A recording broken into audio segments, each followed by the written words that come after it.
Rabbi Wilhelm, are you getting your Shtreimel service? Oh, look, a regular Pashta sign has a store has a Mishalichlis Adar Marbin Besimcha sign. Even in the Shtreimel store, they have that. Also, they have this. Pictures of tzaddikim. Please dress modestly while shopping in the store. What happened to your kafata, speaking of that? I'm here. Anyways, I've been seeing, as you see over here, Mishalichlis Adar Marbin Besimcha. This Shabbos, Friday and Shabbos is Rosh Chodesh Adar. So I saw a nice shot. The Rebbe has a beautiful sikha of Shmeisa Chadoshim Alu Biyadim Bebavel, the names of the months, what do they mean? And the Rebbe has a beautiful shot and all the names of the months. But Adar, I saw today in Targum a sail, the material that they use for the sailboat to direct the boats, that's called the Idar.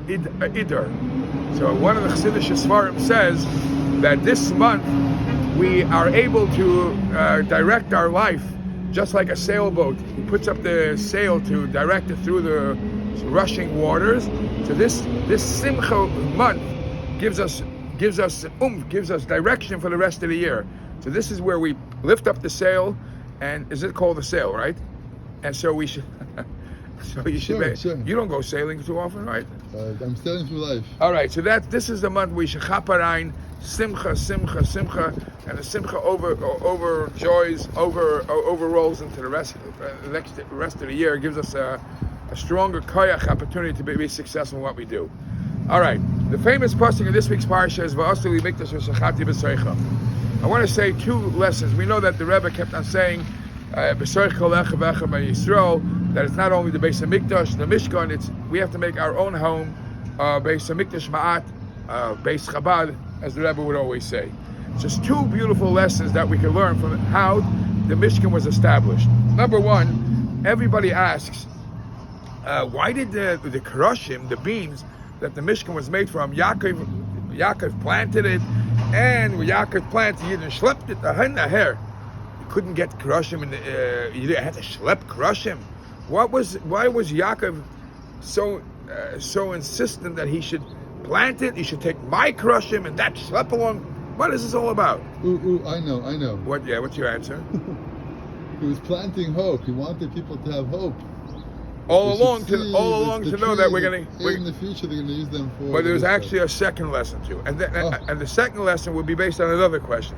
It says in the Targum, it says that where is the Bria Chaticha? What does the Bria Chaticha come from? The Malachim took from the tree that Avraham Avinu planted and threw it into a branch into the Yam Suf. And when the Yidden crossed the Yam Suf, they took that branch out from the Yam Suf, and that was the Bria Chatichain that held up the Keroshim. What's going on here? Why do we need Yaakov to plant Keroshim? Why do we need Avraham Avinu's branch? What's going on? So the first lesson in life is you want to build a strong edifice. You want to build a Bayis Ne'eman B'Yisrael. You're not the first one to discover the wheel. You're not the first one to see what's going on. Remember, you have Avraham Avinu. There was a Yaakov Avinu. You always have to come with the Messiah, with the tradition from before. So Yaakov says, I know you guys are going to be able to build the Mikdash. I know the mitzvah will be on you to build. But don't forget about the tradition. Don't forget about the past. Don't forget about where you come from.